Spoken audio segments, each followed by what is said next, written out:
Now, when someone is diagnosed with atrial fibrillation, medication is often the first tool used to manage it. But not all medications do the same thing, and understanding the difference can be really empowering. Some medicines will be used to control the heart rate. These are called antiarrhythmics.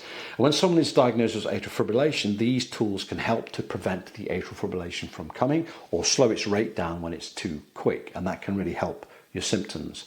And one of the other medications we'll use in patients is something called a blood thinner, either Warfarin or something like Apixaban or Rivaroxaban. These medications are carefully titrated to your particular body weight to ensure that you respond effectively to clot control, preventing clots forming in your heart.